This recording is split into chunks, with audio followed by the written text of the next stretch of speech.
So welcome again, everyone. Now we'll continue with Professor James. This is the second session. So Professor James, the platform is yours. Thank you very much indeed. So we've talked about blueprinting, we've talked about quality assurance, but now what we're going to do is move on and talk about standard setting. So what is standard setting? Well, standard setting is the way that we distinguish between the well-performing and poorly performing student.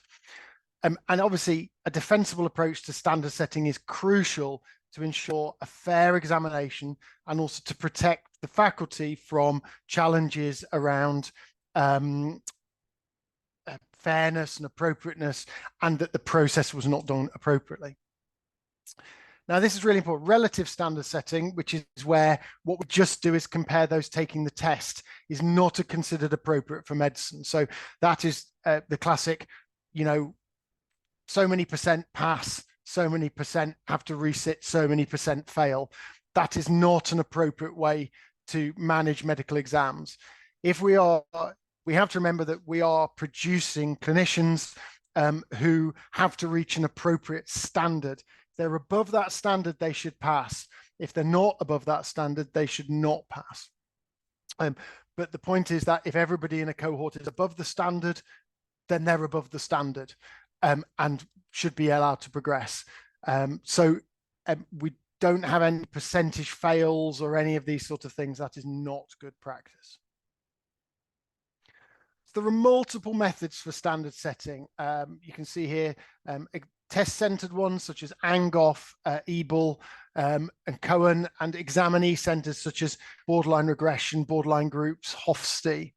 Now, I'm going to focus on the top two because these are the ones that we use primarily in our standard setting and are probably pretty much ubiquitous through all clinical examinations as the most commonly used and best practice approaches to standard setting. So Angoff as a test-centered approach and borderline regression as an examinee-centered approach. So Angoff is what we use to standard set exam papers, and borderline regression is what we use to standard set our OSCE examinations. So to start off, the crucial concept we have to get into our heads is the borderline candidate, because this is core to all standard setting approaches. Both Angoff and borderline regression focus on this concept of the borderline candidate.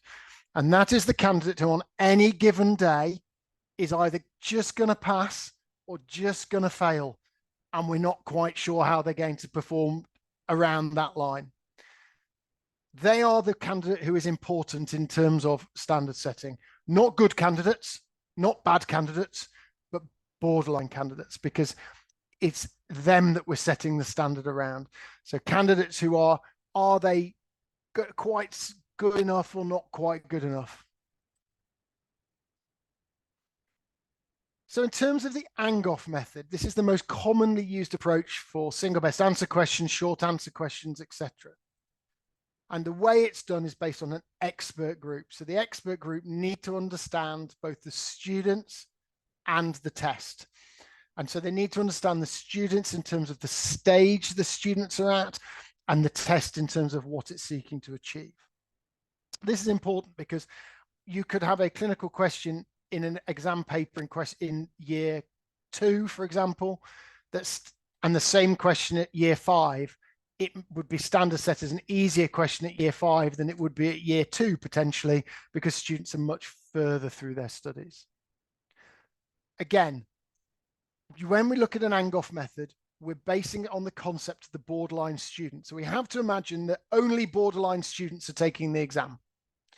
And the reason for this is good students, it doesn't matter how many questions we give them. We could give them 4 questions, 40 questions, or 400 questions. They're still going to pass. Poor performing students, it doesn't matter whether we give them 4, 40, or 400 questions, they're still going to fail. So the question is actually focused around these students who are either just going to pass or just going to fail. So you have to imagine when standard setting that only borderline students are sitting the examination. So preparation involves producing a form for individual raters to provide their scoring. We use a Google Docs to do that, and I'm just going to see if I can. Just bear with me. I'll just reshare this. It's because I shared my screen generally, and then realised I was merrily sharing my emails with you.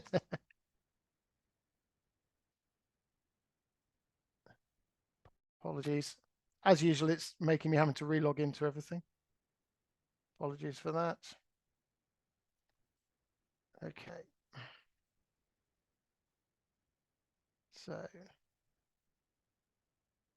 So hopefully here you are. This you don't have to worry about the detail of it.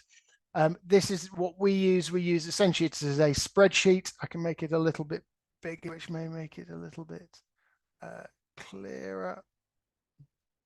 So essentially what we have is each question are standard setters across the top, and then our individual scores for each question, which I'm going to come on to. And then the spreadsheet itself calculates the averages, ranges, and standard deviations. So it's quite a useful tool to use. And obviously, if this is something you wanted to use similar, I can share a template for that. So you can do this online. We do it online, or you do it in an appropriate meeting room where you get together. And again, you can run this synchronously or asynchronously.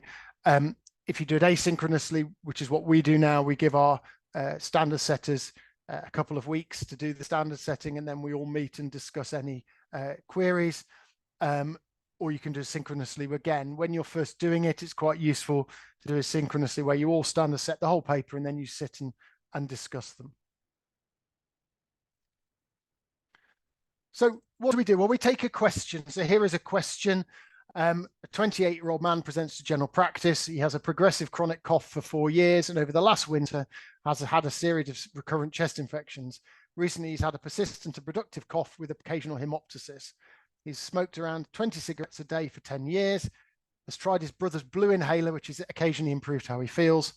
On examination, temperature 36.2, pulse 72, chest reveals diffuse crackles and wheeze. There is evidence of finger clubbing, which is the most likely diagnosis. So this standard format. So what we have to do is look at this question and ask ourselves, yes, indeed, that is the correct answer B. But we have to ask ourselves, for our borderline candidates, if we had 100 borderline candidates, how many would get this question right? It will get this question right. It is will get it right, not should get it right. We would all argue that, well, everybody should get it right, of course, especially if you're the person who taught it, but they won't. So we have to say, looking at it objectively, how many do we think will get it right?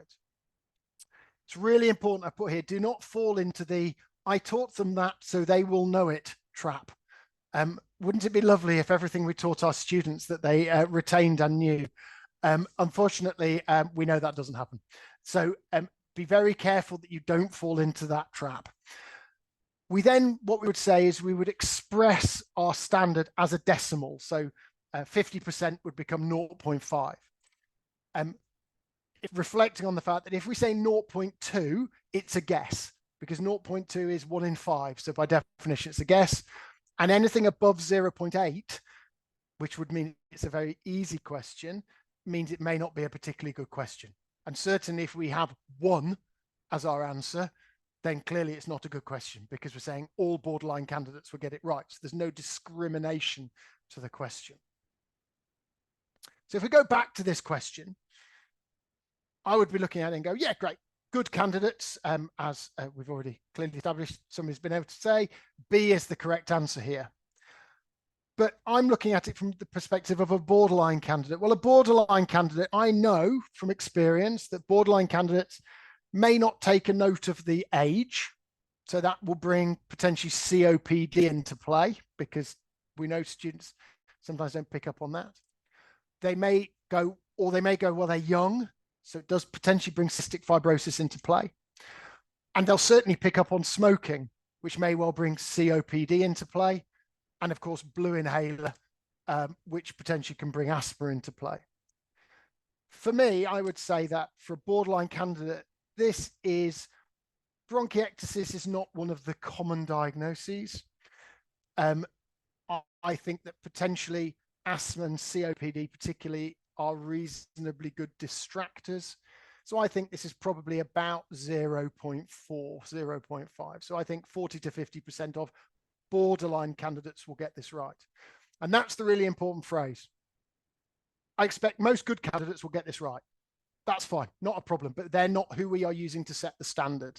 The standard is purely borderline students.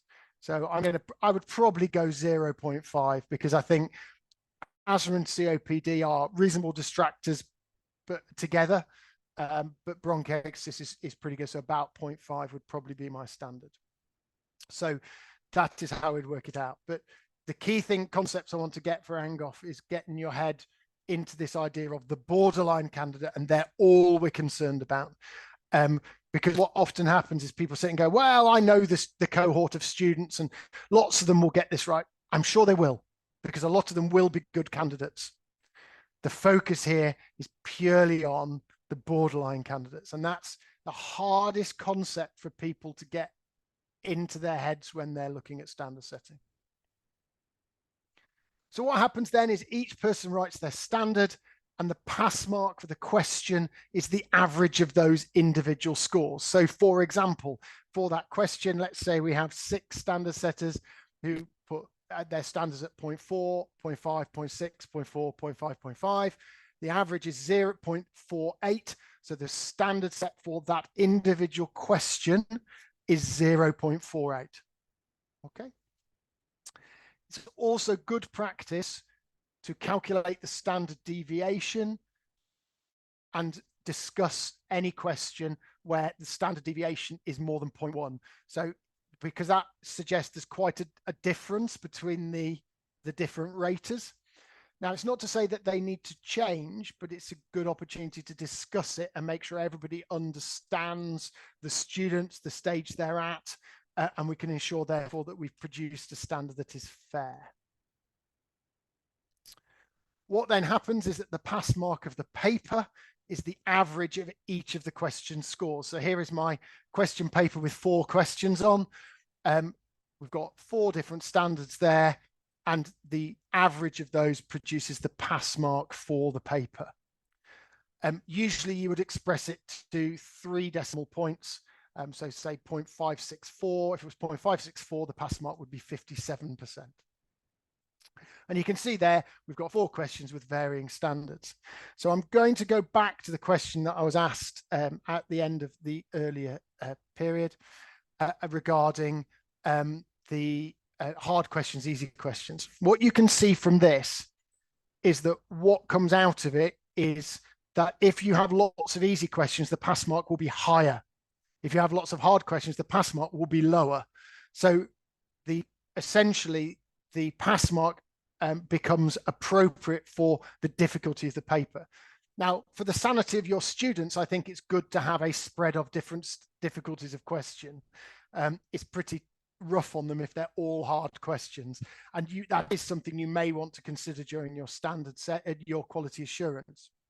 But during the standard setting itself, I don't consider it to be a major problem. I think it's absolutely fine that you don't put specific percentages on it. I think you just need to have a feel for it.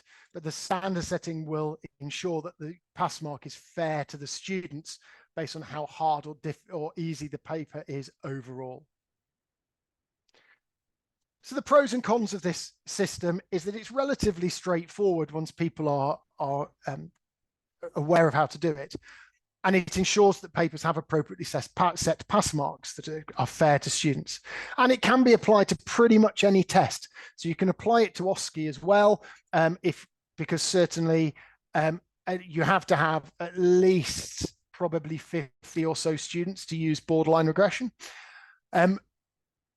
However, it does have cons as well. It does require at least 8 suitable staff to run it. You probably want at least 10 ideally. If you do it synchronously, it can be quite time consuming. So finding that time can be challenging, which is indeed why we now do it asynchronously. And when we do it asynchronously, we only then discuss the questions where the standard deviation is more than 0.1. We don't discuss any of the rest. We're just happy with those standards. And it's this borderline candidate concept has to be really clearly understood by everybody. If anybody starts going, away from that concept of imagining all the candidates are borderline candidates, then we can end up with some really weird students, weird ones. And that question, would it be unfair for the students if our pass mark is 50%, no matter what was the difficulty of the question?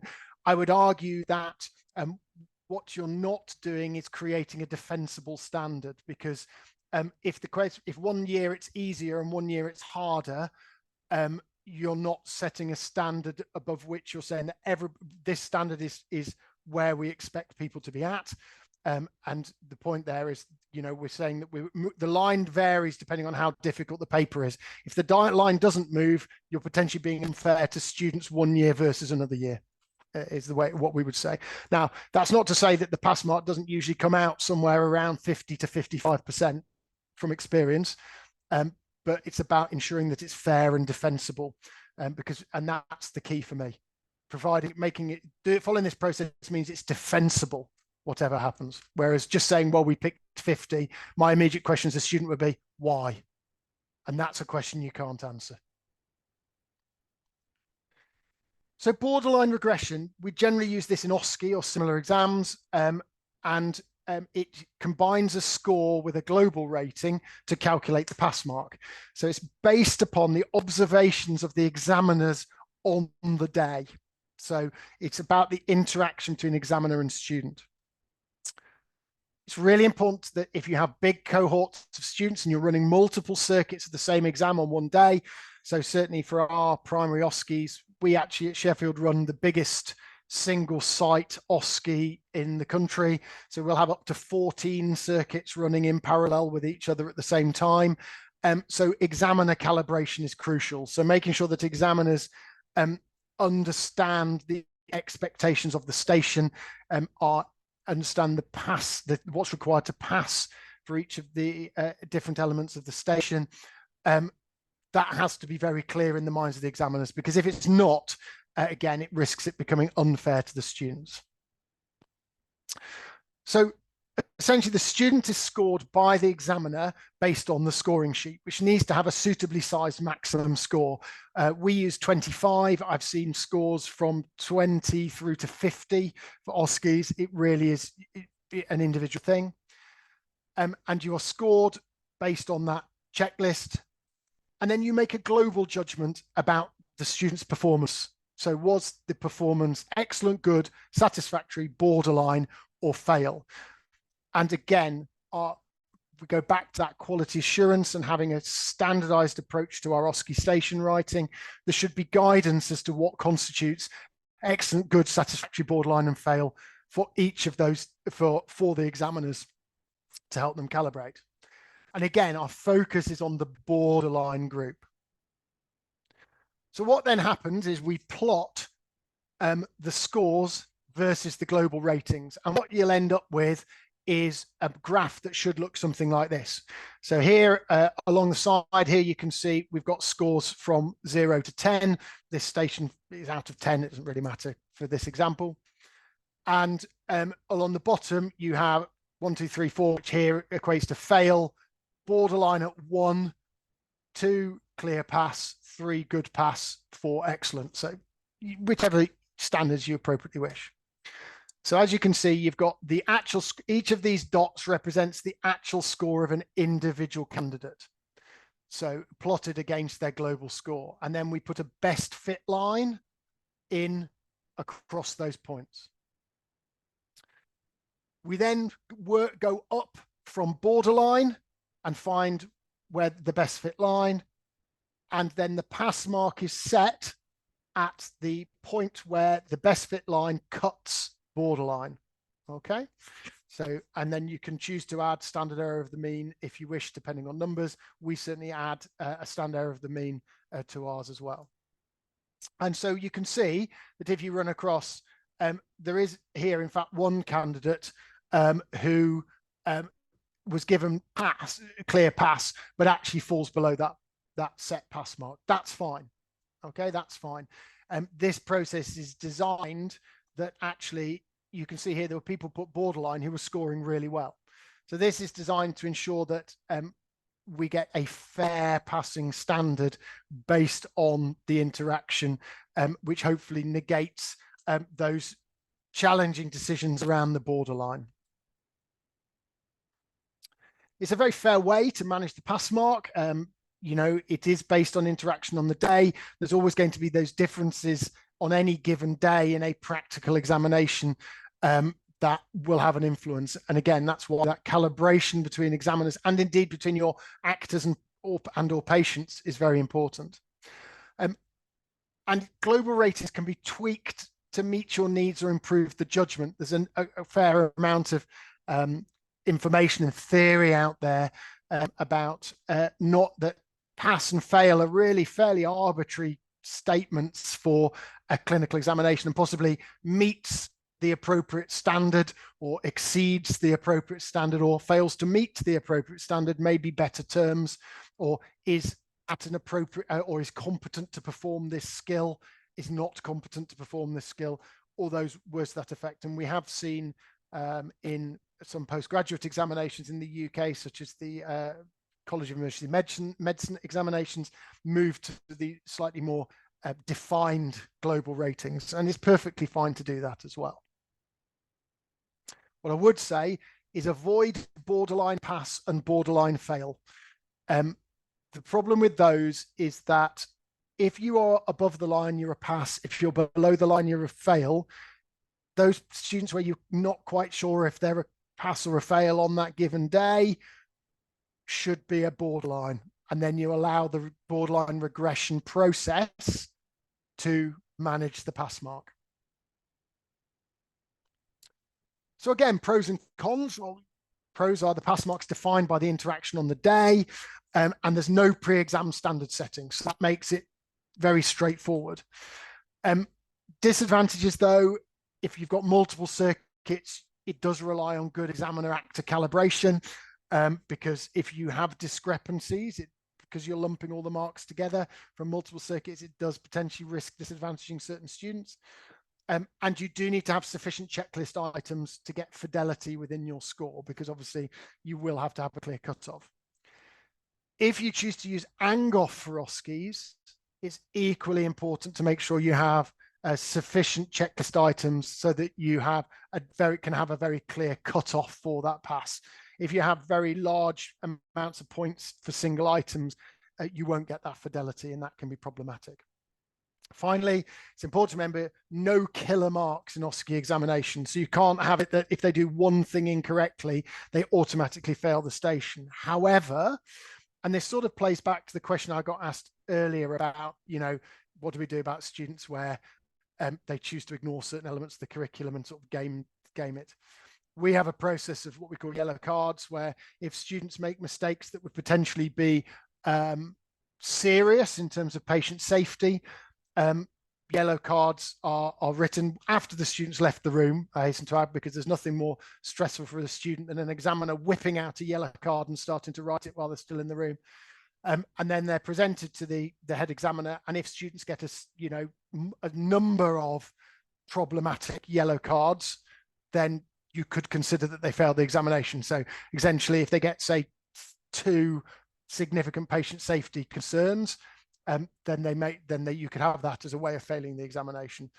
And that's another way of doing that and managing the student who scores well, but actually is either, for example, rough with patients, or there are patient safety matters.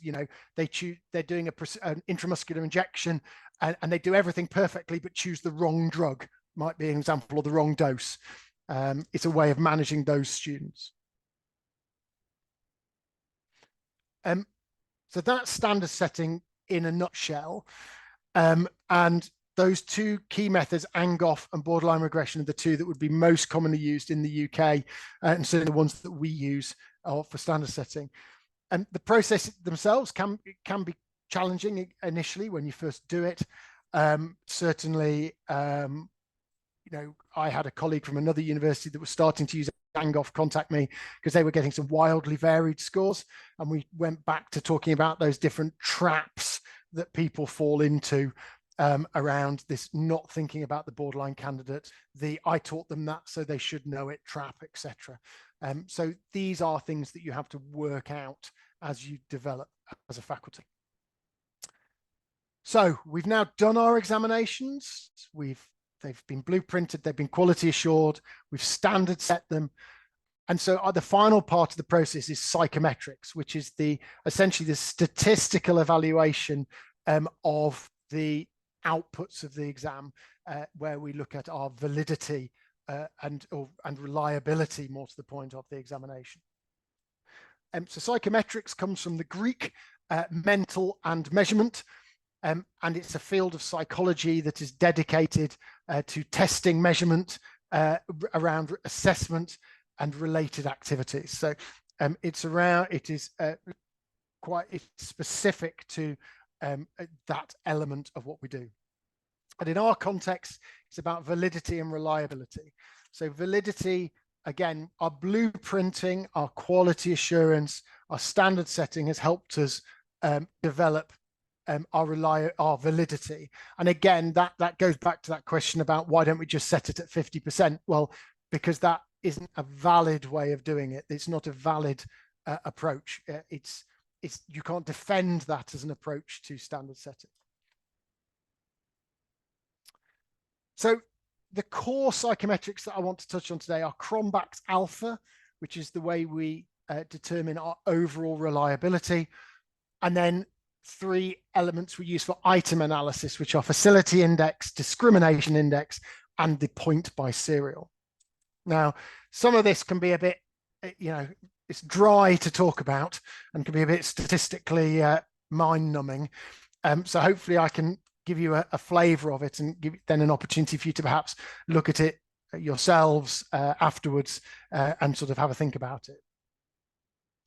So Cronbach's alpha allows us to determine the reliability of an examination, and it's essentially the ability of the test to measure consistently. So are we happy that the test is measuring consistently what we want it to measure?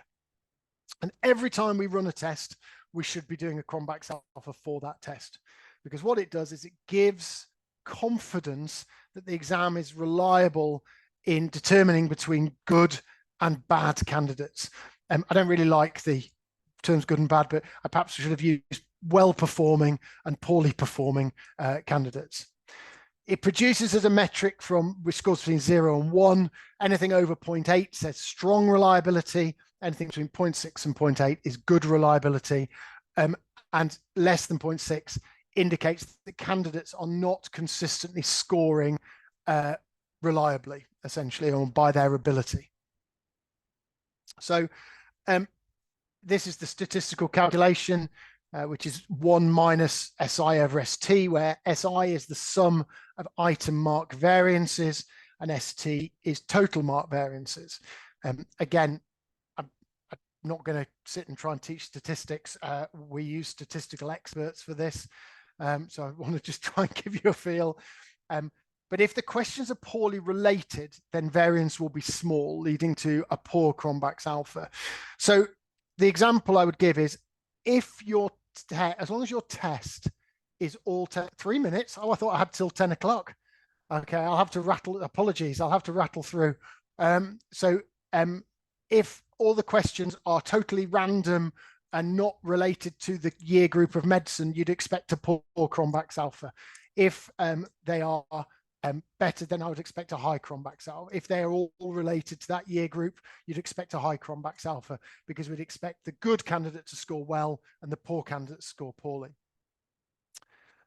Point by serial is a way of looking at the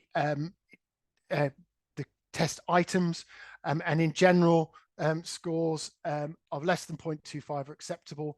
0.16 to 0.24 need review, and less than 0.15 need review and rewrite. And again, we use this this is one of the more complicated ones, but we use this to help us look at individual items and their reliability. So this is useful after the examination to look at your individual items and what questions worked, didn't work, may need rewriting.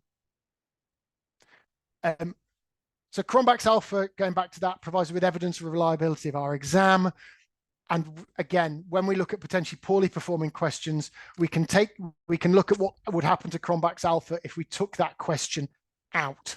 So if we take that question out, does the Cronbach's alpha go up or down? If the Cronbach's alpha goes down, then we know that it's actually needs to remain in there. Facility index looks at each individual item and represents the proportion of students who answered it correctly, indicating the level of facility or difficulty that the students had with each question. It's very simple: number of students with the correct answer over the number of students. Again, this gives us an indication of the difficulty that the students found of the question. So if you're using a question bank, you can potentially keep a record of the facility index of a question, and then when you're designing your structure, you can balance your questions accordingly. Discrimination index similarly looks at individual items, but it compares the top 20% performing students with the bottom 20% performing students, and again, it shows how discriminatory the question is. Did it discriminate between good and poorly performing students? And again, it gives us an idea and allows us to look at, actually, was this question good at discriminating between different students, and therefore allows us to review our questions accordingly. So it's recommended that we review items with low correlations, i.e. because they suggest that poorly performing students are doing better than well-performing students. But there are lots of reasons why a question may have a low discrimination index. It doesn't mean it's a bad question. So it's always important to go back and look at it and go, well, actually, that question is good and is structured well. My point by serial slide was in the wrong place. So there you go. It's also called corrected item total correlation. Is generated from the correlation of the item with the total test. And it's another one that just looks at, are good performers doing well and poor performers not doing well. And you should be able to set up all of these calculations in appropriate spreadsheets, etc., to automatically calculate for you. We looked at that. So be cautious with item analysis. Item analysis is not the same as item validity. So you do not just throw items away because they show lower item analysis scores. They can give you useful information on internal consistency of your test items. And an external criteria is the thing that tests the validity of the item. Does it meet with your learning outcomes, course content, etc.? And that takes us full circle back to blueprinting and getting that right at the start.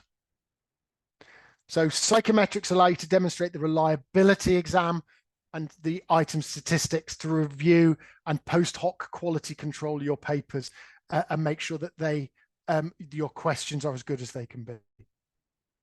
So in summary, I've covered blueprinting, quality assurance, standard setting, and the fastest run through psychometrics ever because I was running out of time. And hopefully, if you follow these processes, it ensures you follow best practice in assessments in medical education to give you valid, high quality and reliable examinations, which is good for students and protects you as a faculty, which is really important. Thank you very much, and I'll take any questions. Thank you very much, Professor James, for this exquisite and brilliant and articulated lecture. And now you are free to ask anyone. Can raise your hand. Okay, Dr. Hassan, please unmute your mic.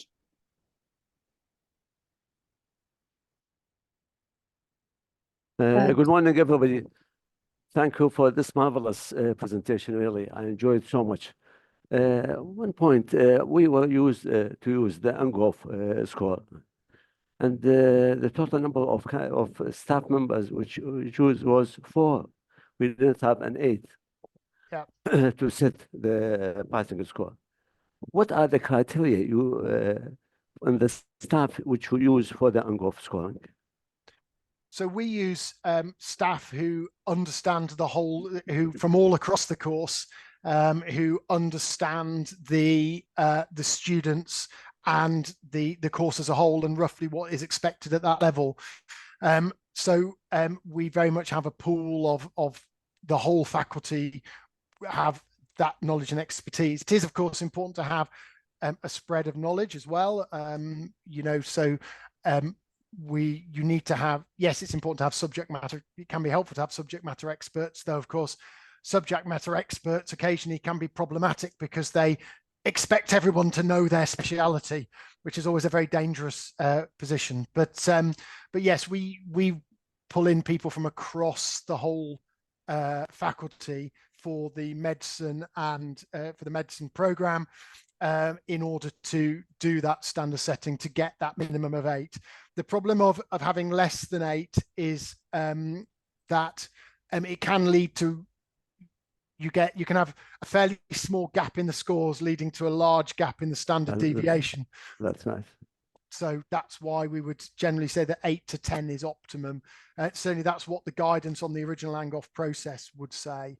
So yeah, I think it's about pulling in your whole faculty. And of course, the more people you develop their understanding in the Angoff process and the course as a whole, the wider the support for your program becomes. So you can hopefully develop a virtuous circle. Just one point. What if there is a very wide scoring between the 8 members or 10 members, between 0.2 and 0.8 for the single question? How do you manage it? So we manage it as a dialogue. We manage it as a discussion. The first thing to say is that we never force anybody to change their score. But that's why it's so important that the course lead is as part of the assessment standard setting process for Angoff, who can say, well, yes, you put 0.8, but let's just look at. It often is about bringing people back to that borderline student. My experience is that most commonly where you get that huge spread of scores, it is because of the fact that people have forgotten the basics, which is that it is about the borderline student. It is not about good students and bad students, and they tend to be thinking about the year group as a whole rather than just the borderline students. Thank you so much. No problem. Professor Hilal, the mic is yours. Sorry. Thank you, dear James. Very brilliant, very interesting, really, presentation. My question is that what is the training program for the faculty in order to be allowed to sit the OSCE stations as a rater or to be a part of the assessment committee? What is the faculty development program usually you adopt at your university? Yeah, so we have an examiner training sort of half-day session, takes people through some of these principles that we've discussed today. And then we also do some almost like practice standard setting and things like that. And so for all our examiners, they have to go through that half-day training program. Then we also, after they have it, we encourage new examiners to observe OSCEs initially. And when it comes to standard setting tends to be more, where we have new people standard setting, that tends to be more of a sort of pragmatic developmental process by participating and then participating in the discussion. As examiners for OSCE, for example, we'd often encourage them to come and observe an OSCE first before they examine an OSCE. So often undertake sort of quality assurance, if you like, and sort of parallel scoring, but not that scoring is used for the student. And then we can also, all our examiners, we do examiner analysis. So we can examine them, look at them in terms of quartiles. How do they score in terms of, are they in the top quartile of scorers, bottom quartile of scorers, things like that, which allows us to do an element of post hoc analysis. And we feed that back to our examiners. Thank you very much. No Professor Nazar, you can unmute your mic. Yes, thank you very much, Professor James, for your interesting lecture. I would like to ask if should the global rating count to the total marks in each station for a student, or it is just used for the purpose of standard setting? Then my second question is, what should I do if the Kroch-Bach alpha is below 0.6? All the time, should I pick up or stop the exams, or what should I do? Thank you. Okay, no problem. So in terms of so we use the global rating is purely used for the borderline regression process.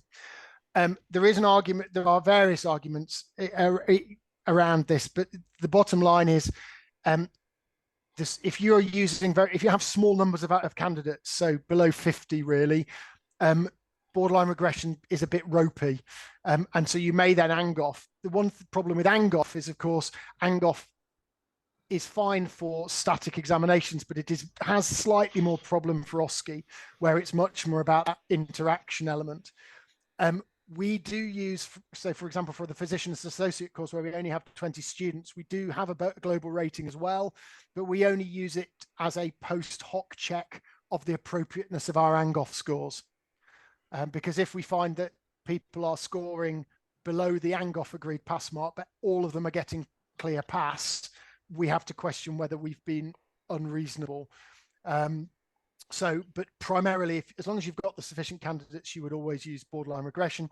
And the question that comes on from that is, well, what do I do if I have a resit and I only have 20 candidates and I can't borderline regress, but I borderline regress the first exam? The key to that is that you have to use regression statistics from the first examination in order to determine your pass mark.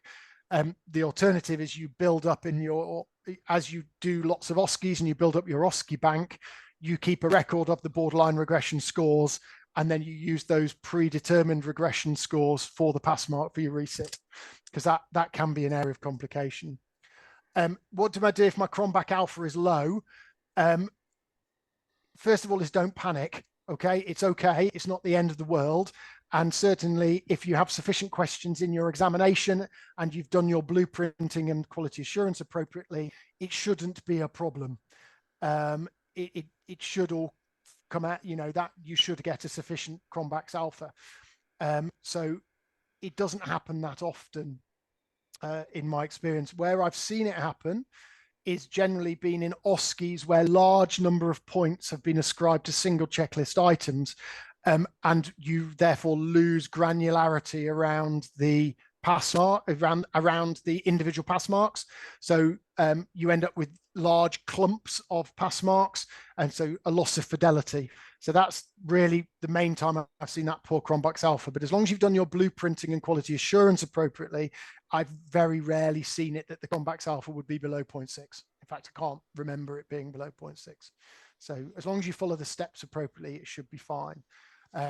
So yeah, that would be my answer.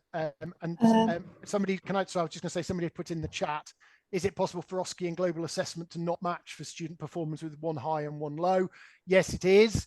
And we most commonly see that where an examiner takes it into their own hands to go, they did one thing wrong, I didn't like it, so I'm going to put them as a fail, which is essentially producing a killer mark. So they score high, but their global rating is poor. You have to pick that up with the examiner, but the advantages with borderline regression, because their score is high, they will be above that cutoff pass mark, so they'll still pass regardless of the global rating. Sorry, I apologize. I thought it was worth addressing that. That's totally fine. Professor Piras, you have a question. You can unmute your mic. Hi, everyone. Thank you, Dr. James, for this valuable lecture.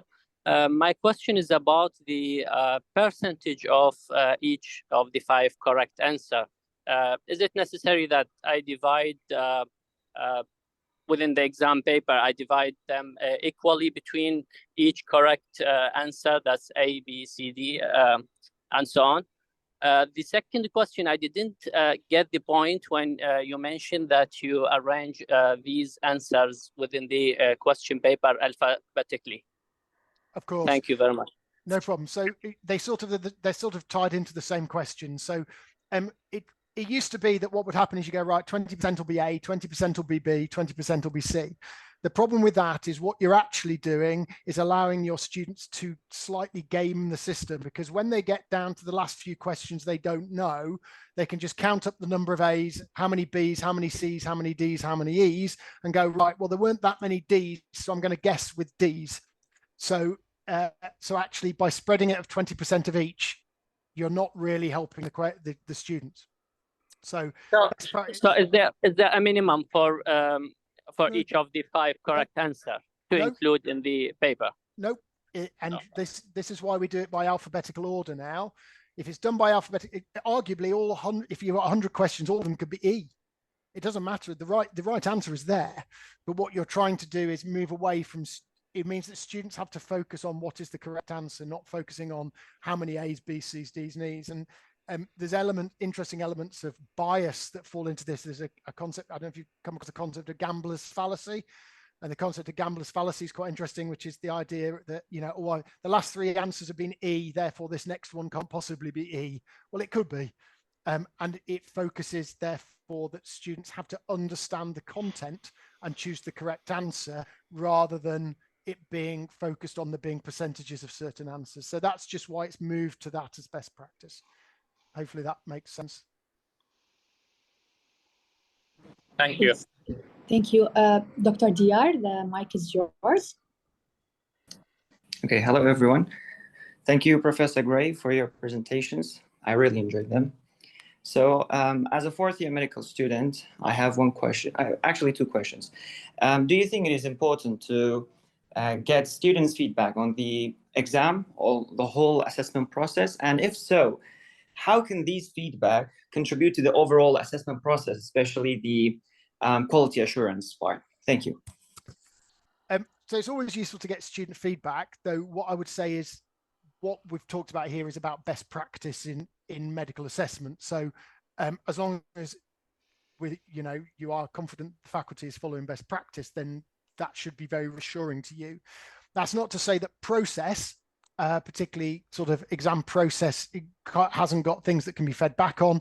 And certainly if you have concerns about things like consistency of questions in terms of style and everything else, if we are seeing that those things are not there, then feeding that back in terms of, look, this is what best practice in medical education is. I think that's perfectly reasonable. I think that's absolutely fair. As a student, I would be wanting to reassure my student society, for example, that we are following that best practice. And I think it's perfectly reasonable to get that feedback. Similarly, after an OSCE, for example, we always invite our students to, if there are any matters that they believe were issues from a procedural perspective, that they flag those up so that we can look at them immediately. It's very difficult afterwards to do much else, but certainly if there's something specific. And I'm always happy to hear from students if they think there's something in a station that can be improved. Like all these things, we would consider ourselves to be medical education experts, but a phrase I have used many times is beware of experts. Expertise can be doing the wrong thing with more confidence. So it's perfect. I always welcome feedback from students where they feel that there's something that could be done differently, but I expect it to be a 2-way dialogue where I'm also able to say, well, this is the reason it's done this way, and it's recognized. So yeah, I think feedback from students is always good, and students should be comfortable and confident that these steps are being followed so that their assessments are fair. Thank you. Dr. Sana, you can unmute your mic, please. Thank you, Dr. Gray, for your brilliant presentations, both of them. My question is I wonder actually why we can't use the modified EBL as a standard method, or if it has any role, because it categorizes the questions into like essential, important, and indicated. Then we can put the questions, the topics into these categories, so the student wouldn't be able to skip some important topics. It's not like discipline-wise, but like some common sense that they need to do for the practice, for their future practice. And then we put like a passing mark for the category, not for the whole exam. Mm-hmm. You get my message. I mean, yeah. So yeah. What do you believe? So my view is it's perfectly reasonable to use EBL. It's a perfectly acceptable standard setting methodology. As I say, it's not one I'm so familiar with because it's not one that is used commonly in the UK. I think it is used more possibly in the US. We tend to use Angoff rather than EBL, but I think the key for me is as long as you are using a recognized and defensible standard setting methodology, I don't think that's a problem in the slightest. And EBL has exactly the same pros and cons as Angoff. And yeah, as long as you are using it as it's supposed to be used, then it is a completely defensible approach, and I would have absolutely no issue with that whatsoever.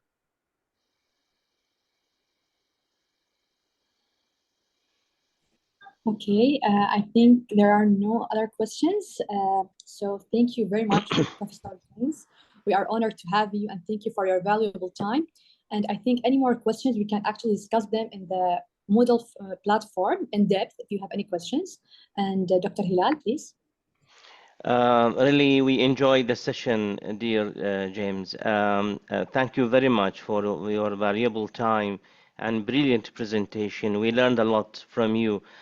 You know that this course, having faculty member, medical student, newly graduate, we want to create a medical education culture and among 4 Iraqi universities, and we were honored for your valuable contribution. We will send to you a username and password for the Moodle cloud that we are using for our course, and please log in, and so that any other assistance or questions and answers from the faculty, it will be very most welcomed. We really appreciate your time and your effort, and I think this is the beginning of a very long collaboration, fruitful collaboration between 4 Iraq University and between Sheffield University. Hopefully soon we'll be in Sheffield having such signing an MOU, and then it will be the start for a future fruitful collaboration. Thank you very much, dear James. My absolute pleasure, and hopefully you can circulate the presentation. There are some useful references in there as well, including web links for the Medical Schools Council Assessment Alliance guidelines on writing good structured questions, some papers on making sense of Cronbach's alpha and setting standards and things like that. So hopefully they can be useful to all of you. And yeah, it's been an absolute pleasure for myself to deliver this today. And I very much look forward to working with you all in the future.